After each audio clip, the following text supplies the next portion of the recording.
السلام علیکم ورحمۃ اللہ وبرکاتہ۔ الحمد للہ وکفی سلام علی عبادہ الذین اصطفی اما بعد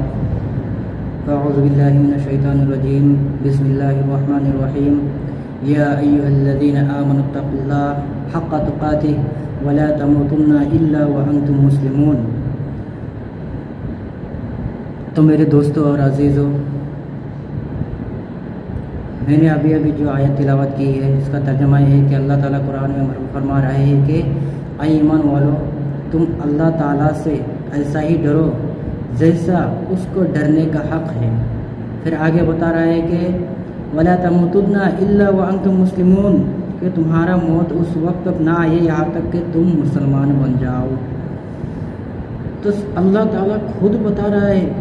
جو کہ دونوں جہانوں کا مالک ہے، جس کے قبضے میں سارے چیزیں ہیں، جب وہ جو چاہتا ہے وہ کر سکتا ہے، جو ہر چیز پر قادر ہے، وہ بتا رہے ہیں اپنے کلام پاک میں جیسے کہ تم ایسا ہی ڈرو جیسا کہ اللہ تعالیٰ سے ڈرنے کا حق ہے۔ اب یہ سمجھے کہ ہمیں کس طرح ڈرنا ہے، اس کو ڈرنے کا حق کیا ہے۔ تو اس کو ڈرنے کا حق یہی ہے کہ ہمیں جس طرح شریعت نے حکم کیا کہ تم ایسا چلو ویسا نہ چلو، یہ کام کرو وہ کام نہ کرو،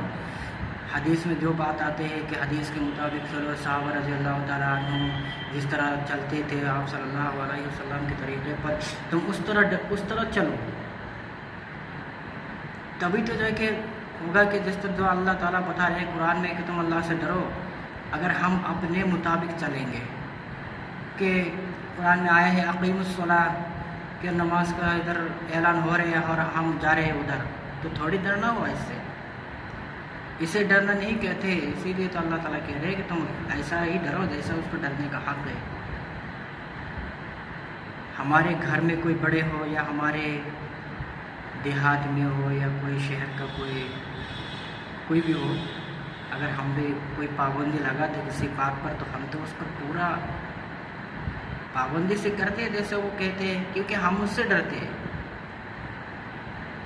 اس بات پر ڈرتے ہیں کہ اگر ہم یہ نہ کریں گے اس کے بعد پر تو پتہ نہیں کیا کر دے گا۔ لیکن ہم اس سے نہیں ڈرتے ہیں جس نے ہمیں پیدا کیا، جس نے ہمیں دنیا میں بھیجا، جو ہمیں چلا رہا ہے، اس سے ہم غافل ہو گئے۔ اللہ تعالیٰ دوسرے جگہ میں فرما رہے ہیں کہ یا ایھا الذین آمنوا ما غرک بربک الکریم، ایمان والو، کس چیز نے تم کو تمہارے رب کو بھلا دیا؟ کیونکہ اللہ تعالیٰ ہمیں دیکھیے کتنے لوگ آج کل نماز پڑھتے ہیں، کتنے لوگ روزہ رکھتے ہیں، کتنے لوگ زکوٰۃ ادا کرتے ہیں،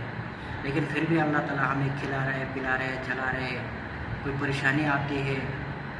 تو ہم کسی کے پاس نہیں جاتے۔ ہاں، بہت سارے ایسے بھی ہوتے ہیں کہ جو بڑے بڑے لوگوں کے پاس جاتے ہیں، لیکن آخر کار اللہ ہی کے پاس آنا ہوتا ہے، اللہ ہی کے پاس دعا مانگنا ہوتا ہے۔ جب ہمیں اتنا سمجھ میں ہے کہ اللہ کے علاوہ کچھ نہیں ہونے والا ہے تو ہمیں اللہ ہی سے ڈرنا ہے، کسی اور سے ڈرنا نہیں۔ جیسا کہ حدیث میں آیا ہے کہ تم برے کام نہ کرو، برے کاموں سے پرہیز کرو، بچتے رہو۔ اگر کسی کو برے کام میں دیکھو تو اس کو پہلے تو یہ کہ اگر وہ تم سے چھوٹا ہے یا ایسا تم کو لگ رہا ہے کہ میں اگر اس کو ماروں گا بھی تو کچھ نہیں ہوگا، تو اس سے پہلے ہاتھ سے رکو۔ اگر اتنا بھی نہ ہو تو زبان سے رکو۔ اگر کوئی فتنہ تم کو لگ رہا ہے کہ کوئی فتنہ ہو جائے گا تو تم اسے زبان سے روکو۔ اگر یہ بھی ہوگا کہ فتنہ زبان سے کام ہو تو پھر بھی فتنہ ہو جائے گا، تو کم سے کم اس کام کو دل سے تم برا سمجھو۔ تو دوستو، کہنے کی تو بہت ساری باتیں ہیں، لیکن ہمیں صرف چلنا ہے حدیث کے مطابق۔ شریعت نے ہمیں جن پر چلنے کا حکم دیا ہمیں اس طرح چلنا ہے، تبھی نہ جا کے ہم اللہ سے ڈریں گے، ورنہ اگر شریعت سے ہٹ کے چلیں گے تو ہم اللہ سے نہیں ڈریں گے، کیونکہ ہمیں پتہ ہی نہیں ہوگا کہ شریعت نے ہمیں کس چیز کا حکم دیا ہے، کون سی چیز جائز ہے، کون سا ناجائز ہے، حدیث میں کیا آیا ہے کیا نہیں آیا ہے۔ اگر ہم اس میں نہیں چلیں گے تو ہمیں کیسے پتہ چلے گا؟ لیکن اگر ہم حدیث کے مطابق چلیں گے، شریعت کے مطابق چلیں گے، تب جا کے ہمیں پتہ چلے گا کہ ہاں کام کر سکتے ہیں، جائز ہے، یہ نہیں کر سکتے کیونکہ یہ ناجائز ہے، تبھی تو کہ ہم کریں گے، حدیث کے مطابق چلیں گے کہ حدیث میں یہی بتا رہے ہیں کہ یہ کام کرو، وہ نہ کرو۔